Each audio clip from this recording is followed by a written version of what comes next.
Menteri Dalam Negeri atau Mendagri Tito Karnavian mengaku keberatan jika Polri berada di bawah Kemendagri. Tito menegaskan Polri memang sudah dipisahkan dari kementerian berdasarkan kehendak reformasi.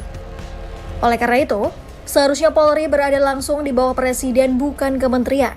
Di bawahnya di bawah Presiden. Itu kehendak reformasi sudah. Itu aja. Pak, kalau udah jangan dari panjang lagi DPR. Assalamualaikum warahmatullahi wabarakatuh. Waalaikumsalam warahmatullahi wabarakatuh. Pemirsa, kita jumpa di ruang tayang dibacain berita. Bung kameramen, jaga yang 5 waktu. Jaga sholatmu, maka sholatmu akan menjagamu. Bung kameramen, dimulai bacain beritanya. Silahkan deh. Baik, Bu Alfian, terima kasih. Kita bisa syuting kembali. Semoga Bu Alfian sabar, sehat, semangat. Mudah-mudahan kita dijauhkan dari hal-hal yang membuat Allah marah. Baik, Bu Alfian, kita mendapatkan informasi nih Bu Alfian dari Tempo. Jadi ini dia merilis data penembakan oleh polisi Bu Alfian. Di 2019 itu ada 10 peristiwa, 59 orang meninggal. Di 2020 11 peristiwa, 20 orang meninggal. 2022 2 peristiwa, 2 orang meninggal. Di 2023 8 peristiwa, 10 orang meninggal. 2024 4 peristiwa, 5 orang meninggal. Nah Bu Alfian, seperti kilometer 50. Itu kan juga terlihat Bu Alfian polisinya akhirnya bebas. Itu kan artinya nyawa dianggap tidak berguna atau tidak bermanfaat lah kira-kira. Nah, tapi sebetulnya belum itu fokus kita untuk syuting kali ini, Bu Alfian. Nah, syuting kali ini saya akan membahas berita dari Global TV News. Judulnya adalah GP Ansor tolak wacana Polri di bawah TNI. Tegakkan amanah reformasi 98. Itu kata GP Ansor, Bu Alfian. Nah, di respon awalnya bagaimana nih, Bu Alfian? Kenapa saya angkat berita ini? Maksudnya gini, polisi ini kan tidak terkontrol nih, Bu Alfian. Dengan asumsi di bawah TNI yang relatif lebih tenang ya, Bu Alfian, menghadapi masyarakat, justru ditolak. Apa respon Bu Alfian atau Bu Alfian setuju juga dengan GP Ansor? Silakan. Saya tidak setuju GP Ansor dan saya juga tidak setuju polisi di bawah TNI. Yang saya setuju adalah polisi dengan TNI berada di tempatnya masing-masing. 1. TNI berada di bawah Kementerian Pertahanan. 2. Kepolisian berada di bawah Kementerian Dalam Negeri. Tupoksinya adalah Kementerian Pertahanan bicara pertahanan kenegaraan yang berhubungan dengan pertahanan dalam negeri dengan adanya separatis dan pemberontakan bersenjata, bukan pemberontakan yang dibuat-buat oleh berita-berita yang bohong, sehingga teroris KKB nggak pernah diselesaikan. Yang kedua, kepolisian di bawah Kementerian Dalam Negeri fungsinya untuk pengamanan dan pelayanan masyarakat. Karena fakta yang bisa kita buktikan hari ini, arogansi yang muncul dengan munculnya partai coklat itu adalah karena adanya super body, karena polisi berada di bawah presiden, yang pertama. Yang kedua, yang bikin kita terkejut, anggaran. Jumlah polisi dengan jumlah tentara itu jauh lebih banyak tentara. Kenapa anggaran di APBN, jumlah uang pembiayaan operasional dan segala macam buat tentara itu konon hanya 1/3 dari kepolisian. Yang ketiga, kepemilikan senjata. Kenapa senjata-senjata canggih yang punya daya bela untuk pertempuran antar negara, pertempuran dalam bentuk perperangan di lapangan, justru senjata yang dimiliki oleh kepolisian jauh lebih canggih daripada yang dimiliki oleh pihak tentara. Dan itulah yang membuat abang kita, Bung Anton Permana, masuk penjara karena dia membuat video TNI ku sayang, TNI ku malang. Kesimpulan awal dari saya, TNI di bawah Kementerian Pertahanan, polisi di bawah Kementerian Dalam Negeri. Kalau ada kerjasama, tidak dalam saling membawahi. Biar mereka punya fungsi kemitraan, tapi dalam kendali kementerian, dan menteri dalam kendali presiden, dan presidennya harus yang menjadi pribumi Indonesia, yang karakternya jelas, cinta Indonesia. Bapak Presiden Prabowo, tolong diselesaikan. Tentara dibawahi oleh Kementerian Pertahanan, kepolisian dibawahi oleh Kementerian Dalam Negeri. Keren, itu usulan dari Bung Alfian. Ya, Bu Alfian, saya melihat respon Bung Alfian ini pakai asas zolim ya Bung Alfian. Jangan zolim. Jadi sesuatu itu ditempatkan pada tempatnya, itu lebih enak. Lalu kalau polisi di bawah TNI, ntar TNI yang songong. Ya, betul. Itu terjadi seperti Orde Baru. Nah Bung Alfian, tapi mungkin kalau saya ya sebagai orang yang bisa dibilang benci ya Bung Alfian sama gerak-gerik GP Ansor atau Banser, saya kok melihatnya ini lebih kayak GP Ansor bela-belain polisi aja lah gitu kira-kira. Kan ketika FPI dibubarkan, GP Ansor paling banyak bacot di depan, setuju dengan kelakuan polisi. Ya apapun lah ya yang dilakukan oleh polisi relatif GP Ansor itu setuju.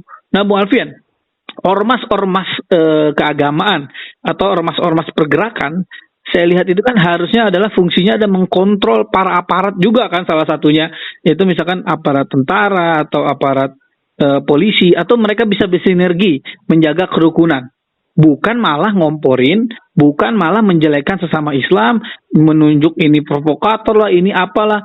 Ternyata juga kan yang kemarin menghina tukang es dari NU, kira-kira kan gitu Bung Alfian. Nah jadi fenomena GP Ansor yang sering kita lihat framingnya Bung Alfian di Instagram atau di sosmed atau di TV, ini seolah-olah jadi pendukung polisi, seolah-olah jadi pembentur sesama agama. Ini Bung Alfian melihatnya bagaimana Bung Alfian? Apakah ini by design, digarap atau bagaimana? Silakan Bung Alfian. Sedikit saya bertaruh buat pemirsa. Saya namanya Alfian, dikenal Alfian Tanjung secara nasional tentunya. Saya punya hubungan yang intens lebih dari 10-15 tahun dengan Kiai Haji Yusuf Hasyim. Kiai Haji Yusuf Hasyim malah salah satu orang muassis yang ikut membangun yang bernama Banser, Barisan Serbaguna dari GP Ansor. Artinya, saya dengar langsung dari beliau bahwa GP Ansor itu adalah barisan pengawal ulama, barisan pengawal syariat Islam, barisan pengawal masjid, bukan pengawal gereja, barisan pengawal nilai-nilai luhur keberbangsaan dan keagamaan, barisan yang berkoneksi baik, terutama yang paling luar biasa, GP Ansor, Banser adalah pembantai yang paling canggih untuk gerakan PKI yang telah banyak membakar dan membunuh para ulama. Nah, artinya, kalau sekarang ada omongan seperti itu, ya kita akan bertanya, apakah orang-orang tersebut tahu sejarah kenapa ada Banser? Apakah mereka kembali melihat khitah Banser yang merupakan produk dari GP Ansor akan membangun satu kekuatan hegemonik, di mana NU adalah salah satu sayap Garuda Islam bersama dengan Kokam yang dimiliki oleh merupakan anak-anak Muhammadiyah. Jadi kepada saya, kepada Anda dari Banser, saya ingin katakan kepada GP Ansor, kembalilah ke khitah kenapa dibentuknya GP Ansor yang memiliki Banom, badan otonom, yang memiliki otoritas laskar yang bernama Banser, Barisan Serbaguna, untuk menjaga keutuhan NKRI dalam bingkai menjaga umat Islam dan Islam Ahlus Sunnah wal Jamaah. Tidak menjaga gereja, tidak menjaga institusi tertentu, tidak menjaga lembaga-lembaga yang bertentangan dengan akidah Ahlus Sunnah wal Jamaah. Jadi kekesalan dan kegeraman Bung Kameramen bisa dimaklumi, tapi kita ingin katakan Ansor, Banser yang jiwanya seperti Bapak Kiai Haji Yusuf Hasyim masih banyak, dan mereka harus ditanyakan, dan mungkin nanti saudara Bung Kameramen bersama Bung Alfian bisa bertamu. Saya kenal beberapa tokoh-tokoh sepuh yang masih hidup, bagaimana hakikat Banser tersebut. Itu kira-kira jawaban dari hal yang tersebut gitu Bung Kameramen. Ya Bung Alfian, mungkin perlu diagendakan Bung Alfian, kita bertamu ke tokoh NU yang udah sepuh tuh, yang di Jakarta, siapa Bung Alfian namanya? Nanti kita... Ya ada, saya tahu. Ya, nanti saya udah terbayang wajahnya.